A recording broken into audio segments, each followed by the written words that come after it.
saboda haka shine ulal qiblatain, annan masallacin alqiblan mu na farko kenan.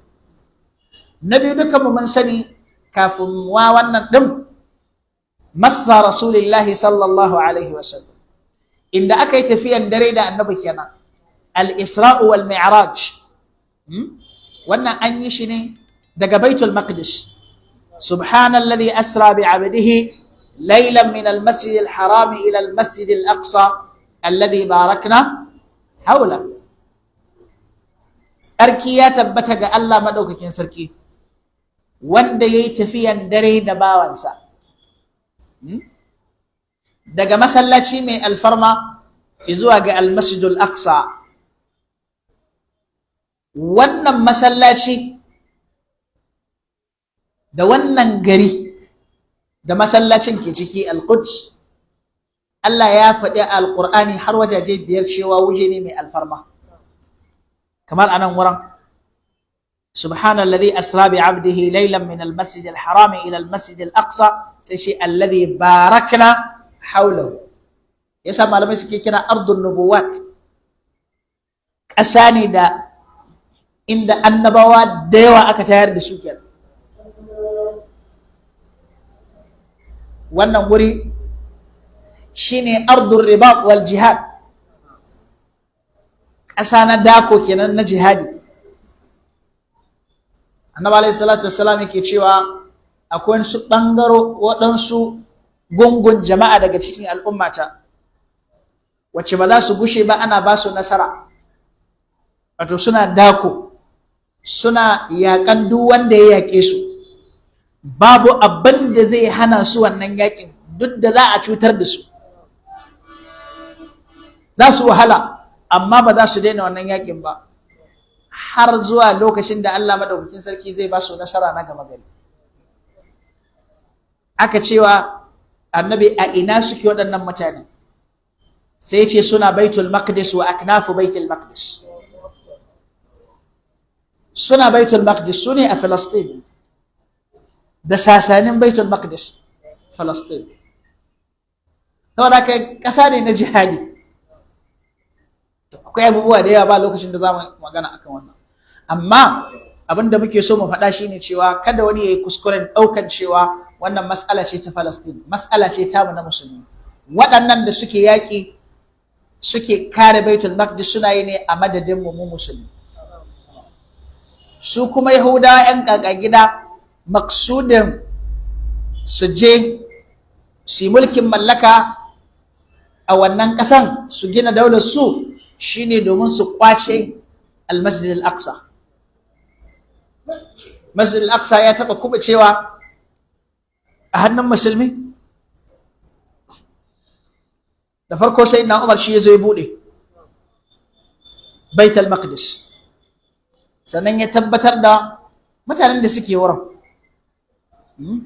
kiristoci an bar su a inda suke, ba a kore su ba, an tabbatar musu da duk haƙoƙinsu. wani yana ƙara tabbatar da abin da muke faɗa, zamantakewa tsakanin mutane mabambanta addini ba sabon abu bane a wajen mu musulmi. haka nan dai aka zo da sakacinmu da sakacin shugabanninmu da sauransu, kiristoci suka zo suka kwace. Allah ya turo Salahuddin al-Ayyubi ya zo ya mayar da shi a hannun musulmi. hakanan duniya da shagaba da sauransu suka zo suka yi mana yawa, aka sake rauni, yanzu Yahudawa su suka kwashe wannan wurin. wani abin bakin ciki da waɗansu masu da'awar buɗewan ido da wayewan kai a ƙasarmu daga cikin waɗanda ba musulmi ba, musamman kiristoci, waɗannan Yahudawan suna yaƙi da musulmi ne da Kirista a Filistin. amma wani babban fasto a Najeriya zai fito ya ce ‘yan uwansa ne Yahudawa, kuma yana musu addu'a Allah ya ba su nasara. gashi nan in sun zo wuce wajen bautan Kiristoci ma yawu suke tofa musu, kuma suna kashe su tare da musulmin da suke kashewa.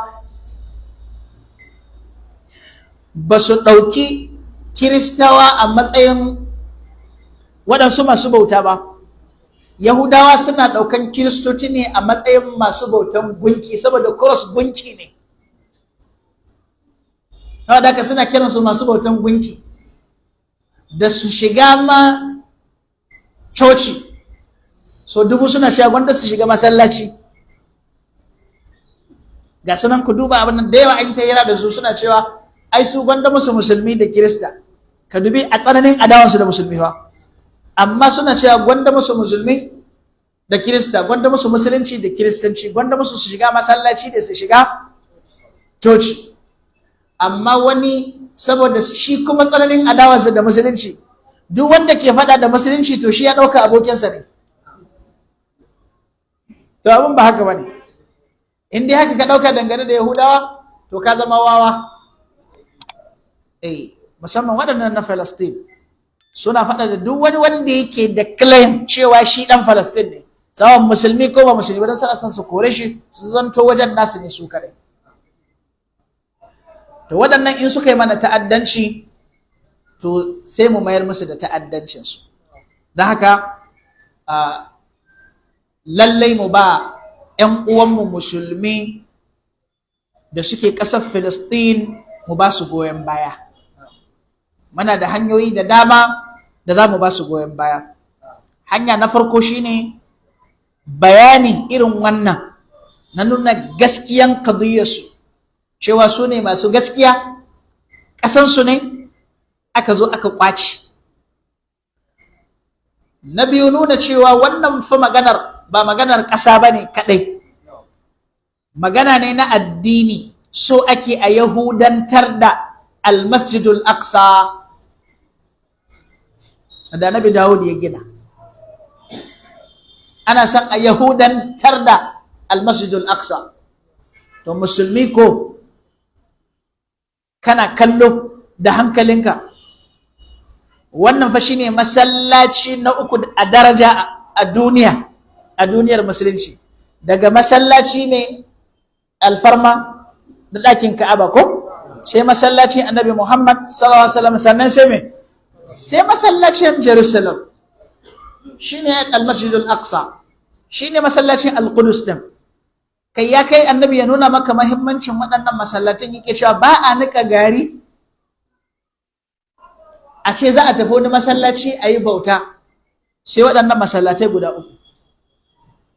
La tushaddu rihal illa ila 3 masajid. To bai dace ba wani ji cewa ai matsalar su ce. A'a, matsalar mu ne. Al-Quds qadiyatu kulli muslimin muslim. Masallaci na Al-Quds damuwa ce na kowane musulmi wanda yake musulmi ne, ba musul ba. Abu na uku shine mu taya su da addu'a a kowane lokaci. Abu na hudu, mu warware shubha duk wani mai shubha wanda zai nuna mana irin abin da 'yan duniya suke faɗa cewa ai ba matsalar ku bace, ko a'a ya nuna cewa ai wai su suka fara, wai sun san ba su da ƙarfi, ba za su iya da Isra'ila ba, mai suka fara, ya suka fara. A dama Allah ya ce mu yi gwargwadon iyawa mu ne, wa a'iddu lahum mastata'tum ne ko. To ya zaka ce su suka fara? Yau fa shekara 75 ake azabtar da su. In sun samu dama sun nuna wa wancan cewa ƙarya yake girma. Akwai mutanen da suke ganin cewa ai Isra'ila in ta ga dama a rana ɗaya za ta wargaje Isra'ila gaba ɗaya. Da tana da wannan daman da ta yi tuntuni. Ana nuna cewa ta fi kowa ƙarfi, ta fi kowa ƙarya ne. Yanzu haka da nake magana da ku, sojojinta gaba ɗaya moral ɗinsu ya yi ƙasa. Saboda daman su tsoron mutuwa suke. To sun ga 'yan uwansu an kashe su, an baza su a layi a hanya. Kuma abinda da yawa wannan media ba su ambata, da yawa in sun ga yara masu ɗaukan duwatsu suna kabbara, in sun yi kabbara guduwa suke. Suna tsorata su sayar musu da bindigoginsu. Da dama bindigogin suna samu ne a wurin waɗannan sojojin masu san duniya. Ba su da wannan ƙarfin zuciyar da za su iya wannan abin. Yanzu din ma ba dan arnan duniya na taimakon su ba, ai da an gama da su. yanzu din ma kun ga America ta kawo musu agaji, amma alƙawari ne na Allah. Kun ji hadisin da muka faɗa ai, ba za su daina ba. Kai wa Isra'ila hari da ƙwarzani duk a wahalar da za su sha, za su ci gaba da yi, kuma suna yi ne a madadin mu ya ku musulmi. Wanda ke maka aiki in baka taimaka masa ba, to ka zarge shi.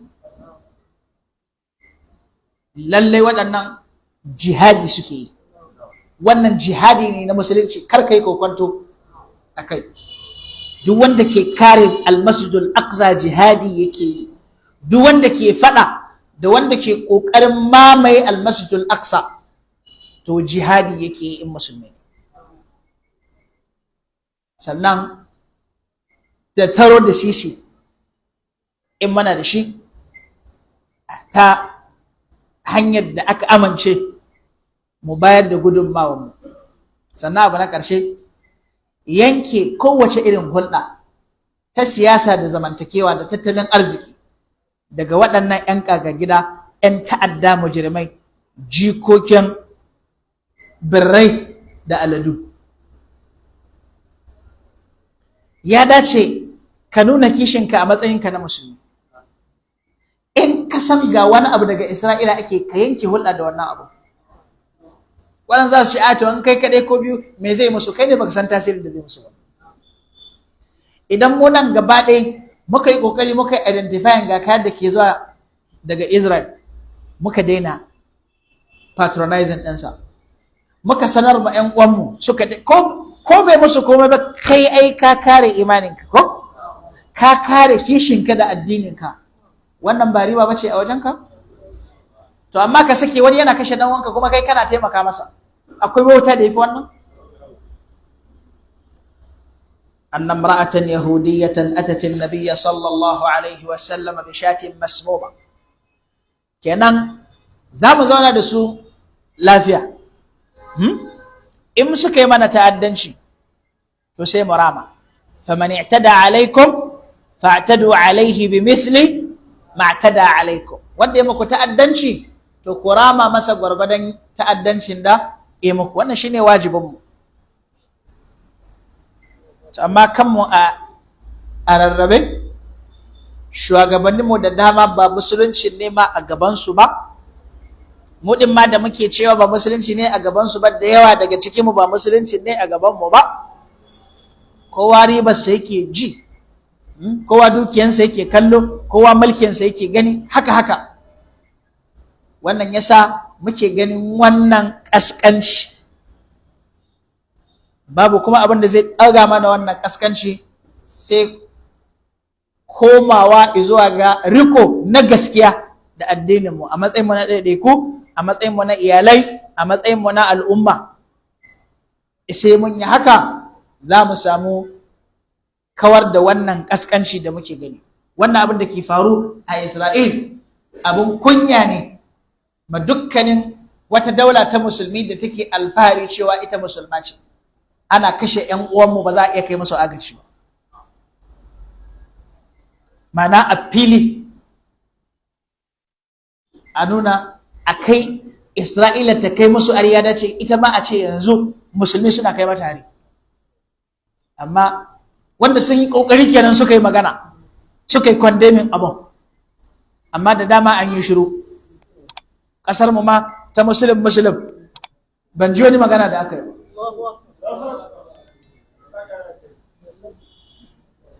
Amma an bar wike yana cewa zai hada gwiwa da Mossad wajen kawo tsaro a garin Abuja. Ina kai ina Mossad, ina kai ina Yahudawa a Najeriya. Jama'a, duk lokacin da mantuna Buhari da lokacin da ya yanke hulɗa tsakanin Najeriya da Isra'ila muna masa addu'a. Lokacin yana soja ko? To abin da ya dace a yi kenan, musamman a wannan lokacin. A yanke hulɗa da su, a kira abin nan ambassadors ɗin duk a dawo gida. sun ce sun yi declaring war, yanzu suna yaƙi dawa. To ina musulmin suke? Kawai sai mu zauna mai shiru? Yanzu ne dace mu tayar da jijiyan waya, mu nuna muna da ƙarfi, mu nuna ba a isa a ci zarafinmu ba. Don haka jama'a, in kuna neman suwaye 'yan ta'adda, ga sunan su ne gwamnatin Isra'ila, su ne 'yan ta'adda. Wannan abu ne da ya dace mu ci gaba da bayani akai, kuma mu yawaita addu'a Allah madaukakin sarki ya bayar da nasara ga 'yan uwanmu da ke Gaza da Palestine baki daya. Wannan yaƙi da Isra'ila ta faro take ƙoƙarin zigensa, Allah ya sa ya koma a kanta, Allah ya sa wannan farko ne na ƙarshenta, Allah ya wargaza wannan daula, duk masu goyon bayanta cikin arna da munafukanmu. Allah madaukakin sarki ya nuna ma da ran da za mu yi farin ciki da ganin ƙarshen daular Isra'ila da tabbatar da daular Falastinu da gaba ɗayan ƙasanta. Allah madaukakin sarki ya nuna mana ranar da Al-Masjidul Aqsa zai dawo gaba ɗayansa a hannun musulmi. Wani hadisin yana nuna mana gaskiyar manzancin Annabi Muhammad sallallahu alaihi wasallama, saboda gashi ya ci kuma bai mutu din ba ko. Haka nan yana nuna mana mu'jiza daga cikin mu'jizozi na Annabi, dalil min adillati ko dalailun nubuwa. Gashi nama ta yi magana ma Annabi sallallahu alaihi wasallama, Annabi ya ji maganar nama. Shiga ku bari, nama na faɗa min cewa an saka guba a cikinsa sallallahu alaihi wasallam. Malamai suna saɓani cewa shin wannan matan an kashe ta ko ba a kashe ta ba. To na gaya muku akwai riwayar da ta zo, al-Bishr ibn al-Bara ibn Ma'rur shi ya ci kuma ya mutu. To sai malamai suke saɓanin shin an kashe ta ko ba a kashe ta ba. Da gaske da farko lokacin da aka tambayi Annabi wannan, a karan kansa ya ce a kyale ta, amma bayan al-Bishr ibn Ma'rur ya rasu an kawo matan an kashe ta. Saboda haka ba a kashe ta a lokacin ba, amma da ya tabbata ta yi kisan kai ɗan an kashe ta. Kun gane? Wannan shine abin da Al-Qadi Iyad yake faɗa, kamar yadda al-Imam an-Nawawi ya hakaito a cikin sharhi na Sahih Muslim. Yake cewa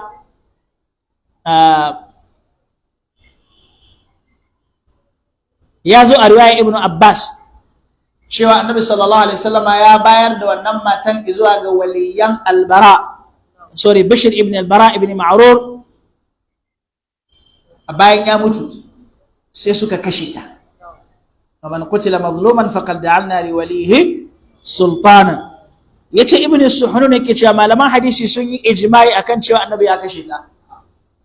Al-Qadi yake cewa hanyar hada tsakanin waɗannan maganganu ko riwayoyi shine cewa bai kashe ta ba a farko lokacin da ya gane cewa ta saka masa guba,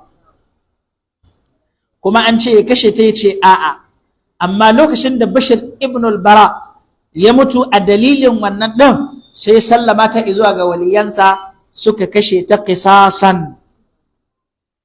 Mun gane ko? To wannan shine abin da malamai suke faɗa dangane da wannan din. Akwai wani hadisi da yazo Annabi alayhi salatu wassalam yake cewa har yanzu yana jin kwankwadan wannan dafe din, guba din, dan ta sa guba ne mai kisa, to bai kashe Annabi. Shi yasa wasu malamai za ga ana sabani shin Annabi ya mutu shahidi ne ko ba shahidi ba. Akwai malamai da suke cewa Annabi ya mutu shahidi, saboda yana faɗan cewa yana jin wannan naman na yanke masa hanji, sai suka ce ya mutu shahidi,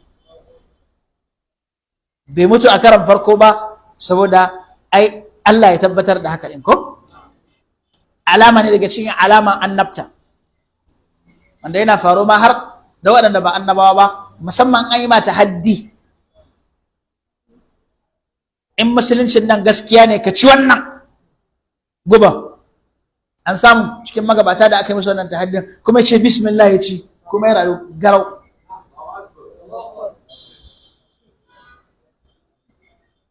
So har yanzu dai mahallu shahid a wannan hadisin game da muka faɗa da zo shine batun yafiya ko to wannan qadiyar ta banu Isra'il ko al-Yahudawa ya ja mu mun dan abin nan da haka ina jin za mu tsaya anan mun yi hadisi da yake nan yau abin da muka faɗa ya zanto daidai farashi daga Allah muna roƙon sa ya dada mana wanda muka yi kuskure Allah madaukakin sarki ya gafarta mana subhanakallahumma wa bihamdika ashhadu an la ilaha illa anta astaghfiruka wa atubu ilaik wassalamu alaikum wa rahmatullahi wa barakatuh